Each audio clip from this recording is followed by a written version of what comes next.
COVID-19 ရောဂါအပြင်းထန်ခံစားနေရတဲ့လူနာတွေအတွက်သွေးရည်ကြီးအလှူခံချင်ပါတယ်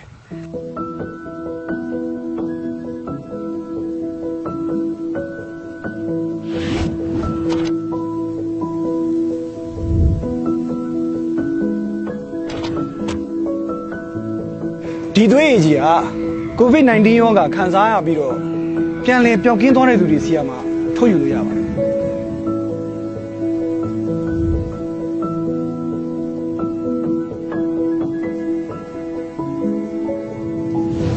ကျွန်တော်တို့နိုင်ငံမှာယောဂပျောက်ကင်းသွားပြီးတော့ဆေးဝင်ရတဲ့သူဒီနေ့အချိန်ထိဆိုရင်2000ကျော်ရှိပါပြီယောဂပျောက်ကင်းသွားတဲ့လူတွေအနေနဲ့ကျွန်တော်ရဲ့ဒီဗီဒီယိုလေးကိုကြည့်ဖြစ်တယ်ဆိုလို့ရှိရင်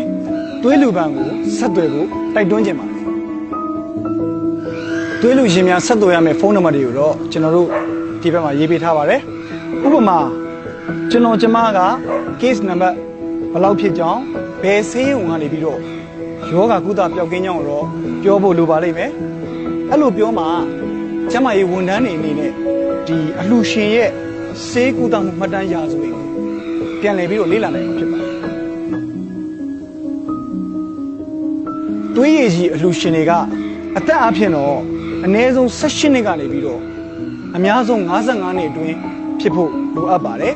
ပေါင်ချိန်အဖြစ်တော့ပေါင်အနည်းဆုံး120ရှိဖို့လိုအပ်ပါတယ်ခင်ဗျာ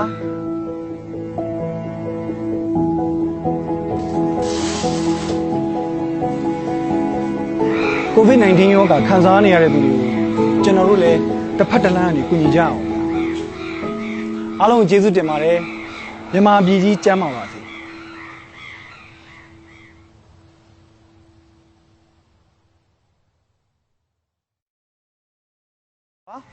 COVID-19 ရောဂါအပြင်းထန်ခံစားနေရတဲ့လူနာတွေအတွက်သွေးရည်ကြီးအလှူခံချင်ပါတယ်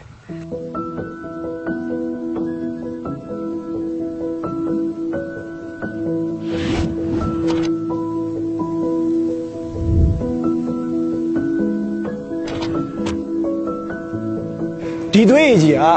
COVID-19 ရောဂါခံစားရပြီးတော့ပြန်လည်ပျောက်ကင်းသွားတဲ့သူတွေဆီမှာထုတ်ယူလို့ရပါတယ်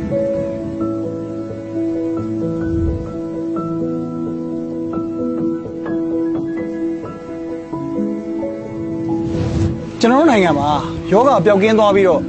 ဆေးဝင်ရတဲ့သူဒီနေ့အချိန်ထိဆိုရင်2000ကျော်ရှိပါပြီယောဂပျောက်ကင်းသွားတဲ့လူတွေအနေနဲ့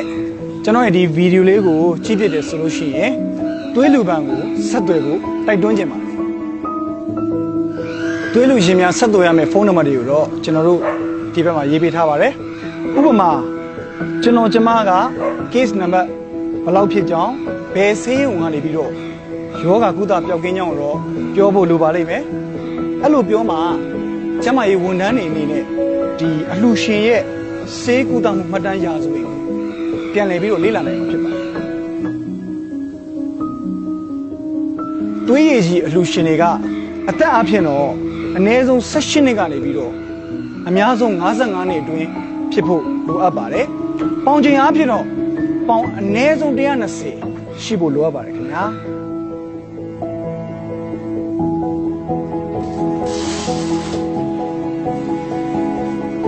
COVID-19 ရောဂါခံစားနေရတဲ့သူတွေကိုကျွန်တော်တို့လည်းတစ်ဖက်တစ်လမ်းကနေကူညီကြအောင်အားလုံးကျေးဇူးတင်ပါတယ်မြန်မာပြည်ကြီးကျန်းမာပါစေ